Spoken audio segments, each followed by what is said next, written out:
Dice la palabra del Señor en Juan 20 del 1 al 18, perdón. Este pasaje muy conocido por usted, así que sé que lo vamos solo a recordar. Dice lo siguiente: el primer día de la semana, María Magdalena fue de mañana, siendo aún muy oscuro, al sepulcro, y vio quitada la piedra del sepulcro. Entonces corrió y se fue a Simón Pedro y al otro discípulo, aquel que amaba a Jesús, y les dijo: se han llevado del sepulcro al Señor y no sabemos dónde lo han puesto. Y salieron Pedro y el otro discípulo y fueron al sepulcro.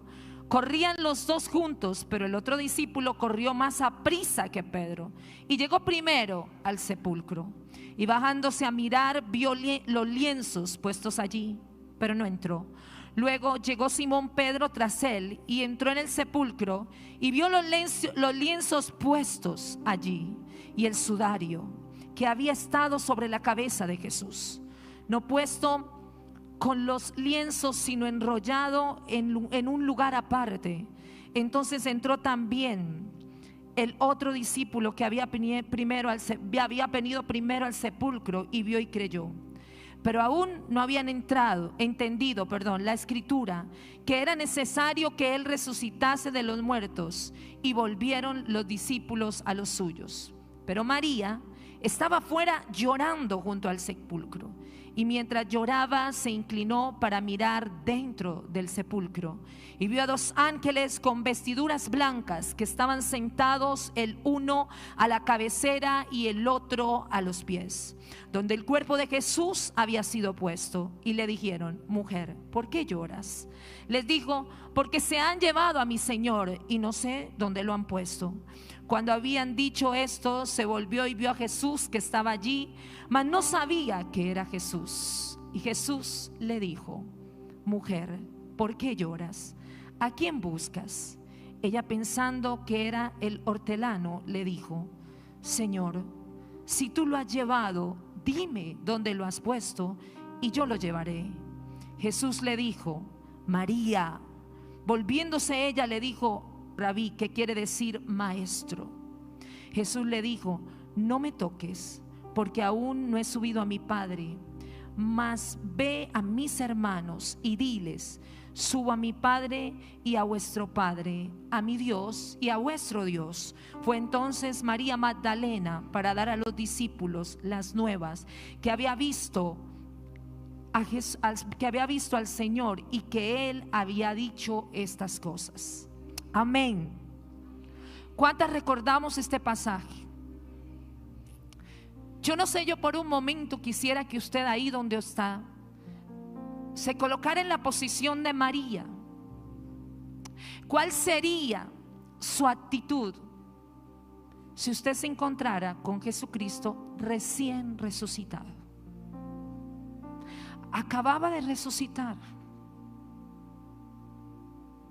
Usted se ha preguntado por qué las mujeres tuvieron este privilegio tan tremendo de ser las primeras quienes vieron a Jesucristo resucitar.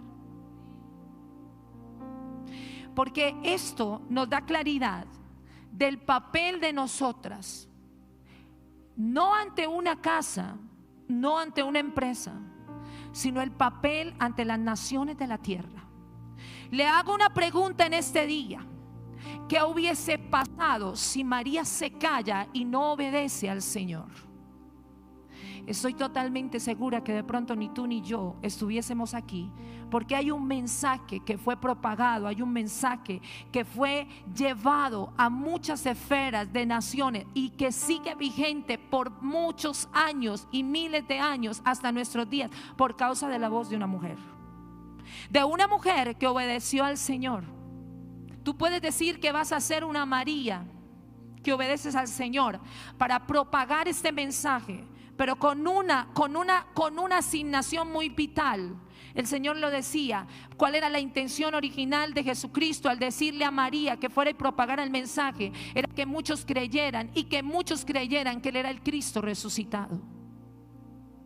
No se trataba de Mahoma, No se trataba de aquellos dioses en el cual mucha humanidad ha creído, pero nunca han resucitado. Y el que no ha resucitado nunca tiene el poder.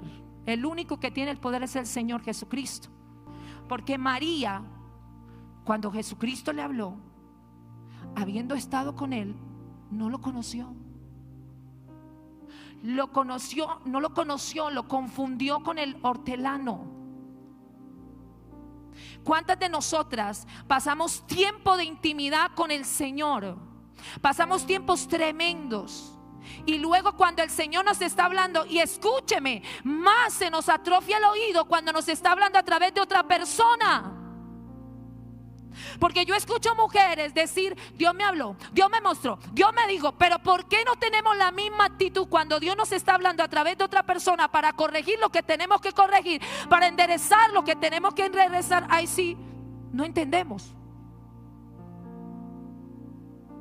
Nuestra oración se va a perder si nosotros no entramos en una dimensión que es la revelación del reino. Mire, la escritura es muy clara. Jesucristo le dijo a Pilatos: mi reino no es de esta tierra. ¿Recuerdan eso? ¿Cómo se entra al reino al que tú perteneces y al que yo pertenezco? ¿Cómo se entra? Según la escritura, por arrepentimiento. ¿Recuerdan? Que hemos venido a predicar este reino, y es el reino del arrepentimiento, es lo que me da mi entrada al reino. Jesucristo venció la muerte y recuperó ese reino para ti y para mí. ¿Listo? ¿Lo tenemos ahí? Pero yo necesito que ese reino me sea revelado. Escúcheme. Y es por la resurrección que el reino te es revelado. Tú entras al arrepentimiento por el sacrificio de la cruz, pero a la revelación del reino entras por la resurrección. María no entendía qué era lo que estaba pasando alrededor, hasta que se dio cuenta. El reino se le revela a María porque el reino es Jesucristo, y el reino se le revela a María cuando se da cuenta que Jesucristo resucitó. Y entonces usted que está aquí me puede decir: pastora, claro, si la Biblia lo dice, que Jesucristo al tercer día resucitó. Lo hemos leído 1000 veces. El asunto no es teórico, el asunto es vivencial. Es vivencial. ¿Usted sabe qué es revelación? En el original, en la etimología de la palabra, tiene 2 palabras que forman la palabra revelación, y una es verdad y la otra es acción. Dice que cuando la verdad y la acción se unen, viene revelación. Y la revelación es entrar en la materialización física del reino que nos fue proclamado y nos fue recuperado. El asunto es, mi amada hermana, que si tú estás en la misma circunstancia, que si tú estás pasando los mismos procesos, tú necesitas que el reino al que ya entraste y al que ya accediste por causa de la muerte de Jesucristo se te sea revelado. ¿Sí me está entendiendo? Pero ¿cómo es esto? Por la resurrección. Le voy a decir algo, usted me puede contestar amén, pero en mi experiencia pastoral, cuando el reino no se nos es revelado, usted sencillamente vive una religión. Y por eso es que la religión, es normal que en la religión no cambiemos. El religioso siempre sigue con la cara de limón. El religioso siempre viene a la iglesia, ora, ayuna, vigila, entra a comunión y sigue con su mal carácter. El religioso es el que siempre está en los 40 días, en los 21 días de ayuno, pero todavía no ha obedecido a Dios. A mí, si hay algo que me produce temor, es que Dios hable y no obedezca, porque le temo más a las consecuencias de no obedecer a Dios que a las consecuencias de mi mismo pecado. Es importante que nosotras podamos en este tiempo, al haber recibido tanta información, tanta revelación de parte de Dios, nos hagamos un autoanálisis. Porque le voy a decir algo, mi amada, todas las que estamos aquí somos privilegiadas de exponernos al conocimiento de la palabra. Si tú y a mí el Señor nos pone un récord en este momento y nos empieza a leer lo que tú has hecho para afectar a otras generaciones y a otras comunidades, ¿qué podríamos decirle nosotros a Él? Hay que salir. ¿Usted se imagina que cada una de ustedes o cada una de nosotras fuésemos una Kathryn Kuhlman, una María Ether o quizás una Anima Person, que fueron capaces de transformar sociedades enteras? Esta ciudad y esta nación cambiaría. Una de mis incógnitas más grandes en este momento es por qué la iglesia de Bogotá no ha sido capaz de tener como gobernante un hijo de Dios, si es la iglesia más grande de Colombia. Nos estamos volviendo religiosos. Queremos la información. ¿Para qué quieres tanta revelación si no queremos ponerla por obra? María estaba aquí y ella escucha la voz de su maestro, porque ella le dice Rabí. Y ella decía, cuando yo no sé, que a ti cómo sería, yo no sé, la experiencia tremendo que audiblemente te diga, María, María. Era tan cercana al Señor que el Señor no la llamaba hija, la llamaba María, porque cuando a uno lo llaman por su nombre es cercanía. Yo puedo decir aquí todas las mujeres cristianas, pero qué diferencia es que el Señor te diga Gloria, Sandra, Tania. Usted dice, Él me conoce. Llega aquí el presidente y dice buenos días, buenas noches para todos los bumangueses. Pero si le dice hola, bendiciones, ¿cómo estás, Claudia? ¿Cómo estás, Jenny? ¿Cómo está? La cosa cambia. Usted ya, la percepción suya es, Él la conoce a ella. ¿Sí o no? Él conocía a María y Él conocía lo que ella estaba sintiendo. ¿Sabe qué hizo María? ¿Sabe por qué María? María sintió, cuando empieza a preguntarle a todo el mundo que dónde estaba el cuerpo de Jesucristo, María sintió que lo estaba perdiendo. Y cuando Jesucristo vuelve y la llame, ¿sabe por qué María inmediatamente obedece a Cristo para hacer lo que la mandó a hacer? Porque ella no lo quería volver a perder. ¿Sabe por qué? Yo no sé si a usted se le ha perdido Jesucristo. Y de seguro que sí. Porque cuando uno se aparta, cuando uno se devuelve, cuando uno retrocede, Cristo se le perdió. Cristo se le perdió. Quien está con Cristo dice que no hay nada que lo separe de Él. Lo único que lo puede separar es el pecado. Así que no me vayas a decir que estabas con Cristo cuando estábamos pecando o cuando estábamos desobedeciendo. María sintió esa sensación de haber perdido a Jesús. ¿No la vieron? Es que la escritura a veces nos ayuda con las metáforas literarias para entender la escena real de lo que sucedió. Pero yo no me imagino a María preguntándole al uno y al otro, ¿usted sabe dónde se llevaron el cuerpo de Jesucristo? Venga, es que estoy buscando a Jesús, usted no sabe dónde se llevaron el cuerpo de Jesucristo. Venga, y le dice al hortelano, donde usted se lo haya llevado, dígame que yo allá voy y lo traigo. Le dijo ella. Porque eso es señal de que ella se estaba sintiendo una agonía de que Cristo no estaba con ella, lo había perdido. Y ella obedece inmediatamente porque dijo, no lo quiero volver a perder.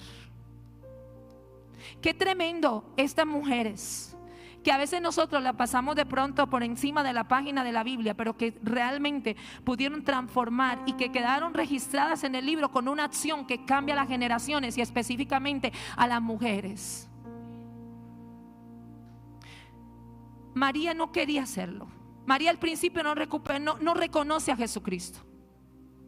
¿Y sabe por qué? María no reconoció a Jesús en el momento, porque ella tenía el dolor de la pérdida de Jesús. Y el dolor la tenía ciega. Yo quiero decirle a muchas mujeres, hoy tenemos que hacernos una evaluación de cómo está nuestra alma, de cómo están nuestras emociones. Porque si tú no les estás encontrando salida a la situación que tú tienes en este día, a lo que estás viviendo, es porque estás ciega y no estás viendo a Jesucristo. Pero ¿sabe qué es lo que te tiene ciega? El dolor de la pérdida. María, el dolor de la pérdida de Jesús la tuvo tan ciega que Jesús estaba al lado de él y no lo reconocía. Yo quiero decirte, mujeres, que la pérdida o el proceso que está viviendo no te ciegue, que Jesucristo está al lado tuyo y tú todavía te sientes sola. Una persona se ciega cuando todavía ve que le están haciendo daño, la maltrata, la hieren, la lastiman, pero quiere seguir pegada a lo que la lastima y a lo que le duele. Está ciega. Está ciega porque Jesús está a tu lado para sanarte, para levantarte, pero tú y yo tenemos que verlo. Y ahí es donde entra la revelación. Yo en estos días podía entender que nosotras, porque yo le decía, yo no sé, a veces uno dice, oye, que las mujeres nacimos, ¿cómo dicen por ahí, no? ¿Usted no se acuerda que las mamás decían, yo prefiero tener un hombre porque es que a las mujeres les toca muy duro en la vida? ¿A quién escuchó eso de la mamá? Tremendo, ¿cierto? ¿Y sabe qué?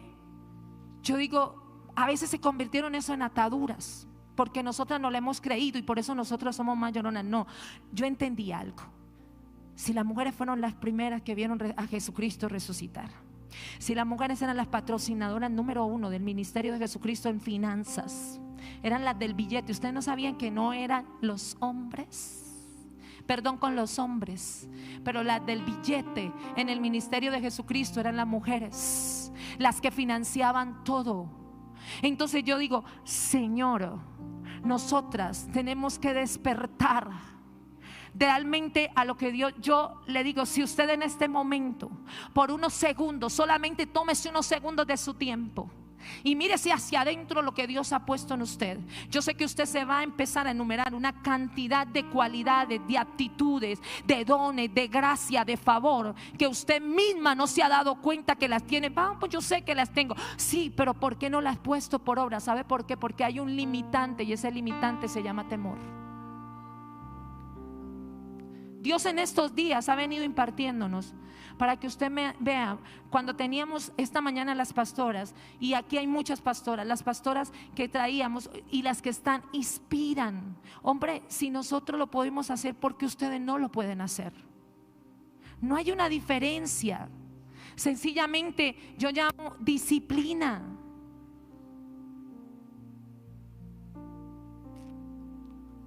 Yo sé que Jesús está hoy llamando por el nombre a muchas que están en este lugar.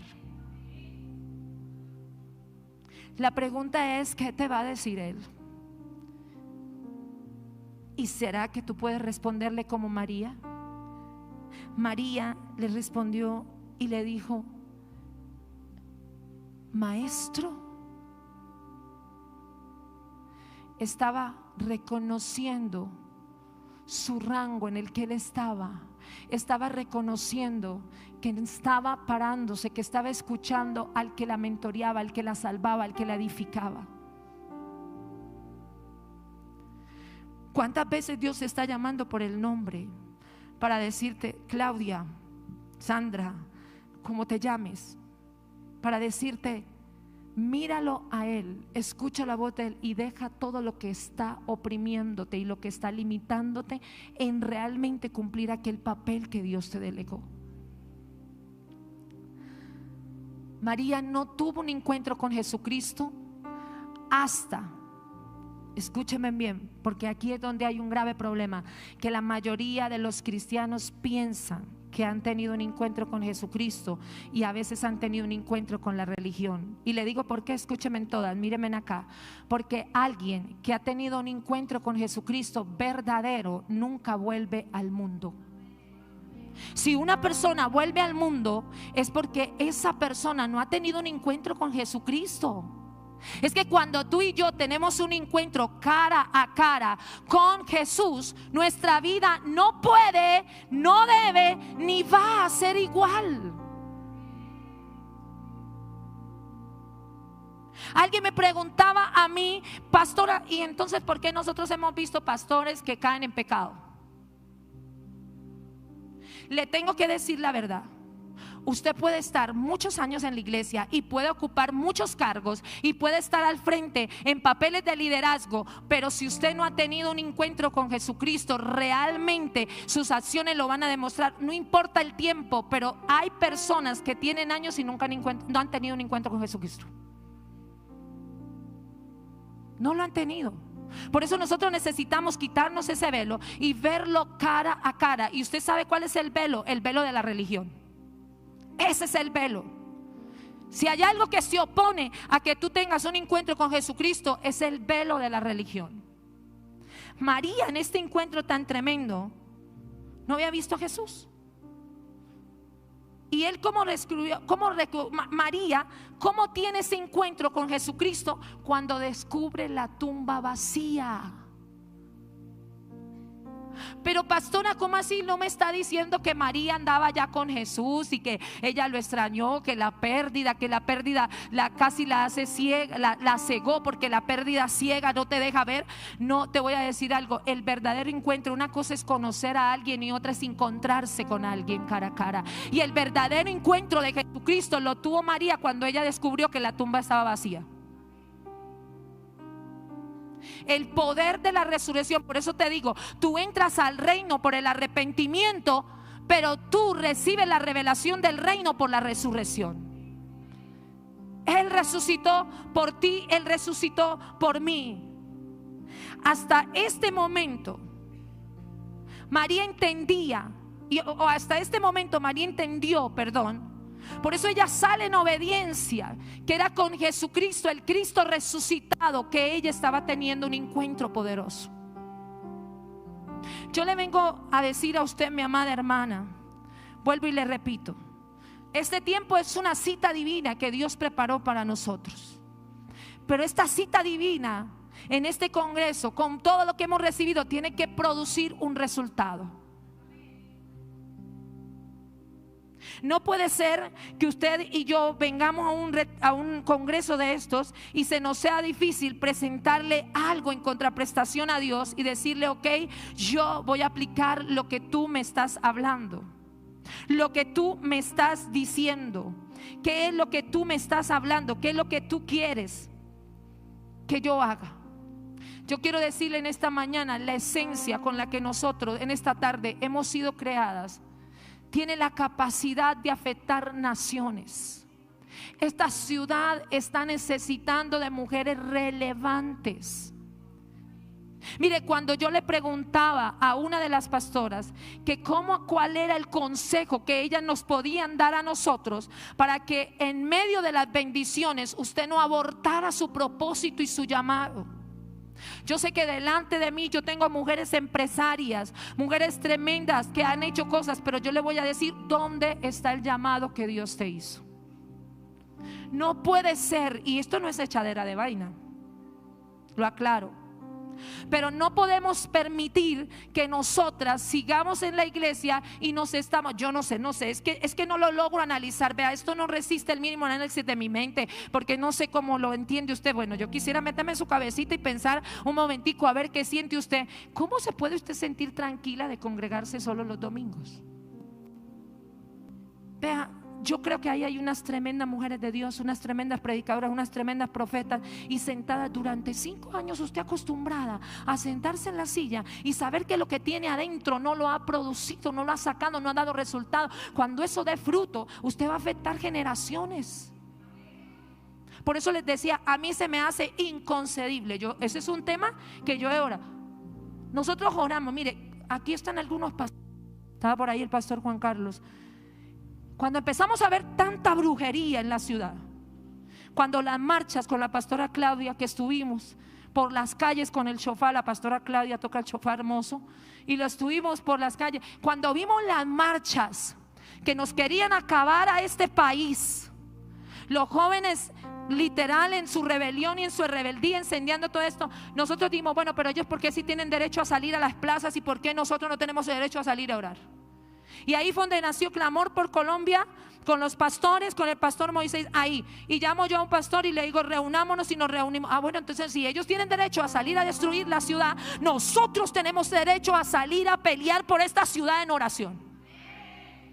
El día que había el plantón en la primera línea, yo no sé, ahí estaban los pastores, se fueron y se le metieron a la primera línea, que a la primera línea no se le metía ni la policía. Y se fueron los pastores a hablarle a esos muchachos. Y los escucharon.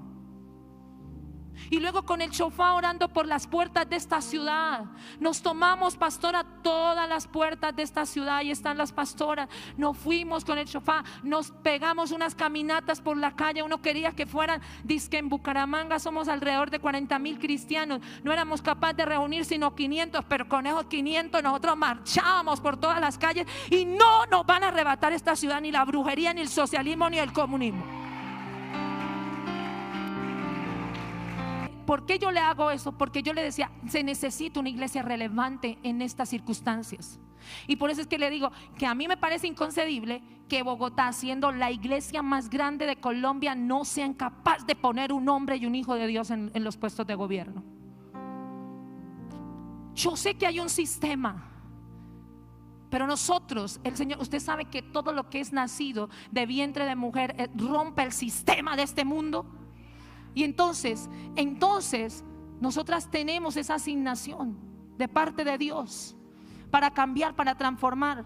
Ahora tenemos una asignación. ¿Y cuál es esa asignación? Mire, aquí el Señor, cuando nos dijo multiplíquese, fructifíquese y gobierne y sojuzgue, no le estaba diciendo que venga y multiplíquese en 20 peladitos, 50 peladitos. No. Lo que Dios nos estaba diciendo a nosotros era que multiplicáramos la tierra de hijos de Dios, que pobláramos la tierra de hijos de Dios. Si tú y yo tenemos la capacidad de dar a luz, es para poblar la tierra de hijos de Dios. ¿A cuántos están mentoreando? ¿A cuántos están pariendo? ¿A cuántos están saliendo de tus lomos? ¿Cuántas pueden decir, Señor, ahí? Ese es el fruto que tú tienes que dar. Por eso es que somos generadoras de vida, como lo decíamos en esta mañana. Hay una María que fue sensible a la voz de Dios para obedecerle, para llevar el voz a voz. Y por causa del voz a voz de una mujer, hoy están miles sentados ahí escuchando. Por eso a mí me enoja cuando dicen, las mujeres no tienen pastorado. Brutos. Con esos de la internet que esos religiosos, si entendieran la esencia de la mujer. O sea, estos resultaron más sabios que Dios. No, pues Dios se equivocó cuando llamó a unas siervas y dijo, sobre mis siervos y sobre mis siervas derramaré de mi espíritu.